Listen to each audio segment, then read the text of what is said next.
Okay, so in the past few days, I've seen so many videos and articles and Twitter threads that explain Joker 2. Articles that say that Arthur Fleck is not the protagonist of the film, and neither is Harley Quinn, which her name is Lee Quinn in the film, by the way.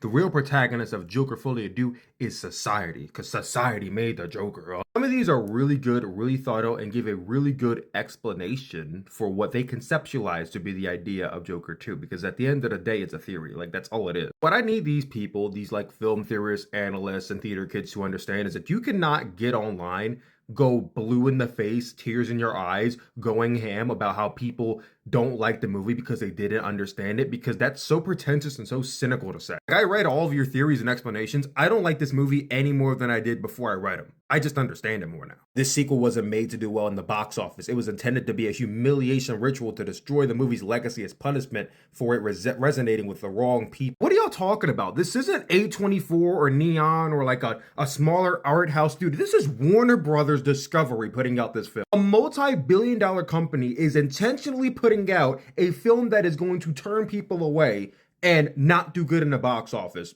just because we want to punish the people who liked it in the first place. Since when did big studios start making box office bombs intentionally? This billion-dollar movie did create a cult following. Yes, you're right about that. Maybe the studio and the director does resent the audience that it resonated with. Maybe it does resent the commentary and the discussions that were had in 2019 when this film released. Maybe it does resent that they had the SWAT team ready to go at the red carpet premiere of the first movie just to make sure shit doesn't break loose. The idea that this movie was intentionally put out to do bad is laughable. I can entirely believe that Todd Phillips made this movie with the impression that it is going to disrupt the peace that happens with a lot of the people who like the film in the first place. I could believe that Arthur Fleck was not the real Joker, and that he was killed by the man who was the real Joker and was inspired by Arthur Fleck. That's why it's called Joker, not The Joker. I could believe that Lee Quinn is a monolith for the audience's perception of Joker. I could believe that every single person that was a fan of Joker in this film was a representation of, well, I guess us. I can believe every single thing that you guys say, but you understand that every single thing you're saying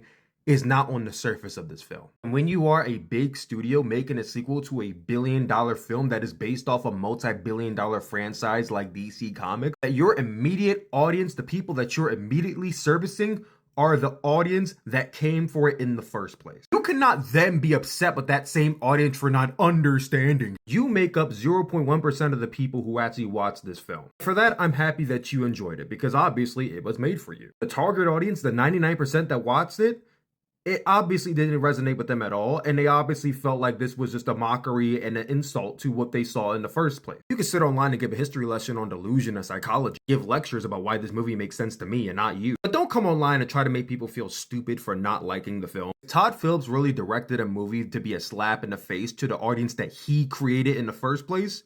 Then tell me what that says about society, honestly. It's more of an indictment on the artist, not the art or the person interpreting the art. You created an issue. Now, instead of rectifying the issue, you are now blaming the people who subscribe to the ideology that you created in the first place. You see how this is like not the general audience's fault? This sequel should have just never been made in the first place, or just been renamed to something completely different. Because obviously, as people keep on saying, it wasn't made for them.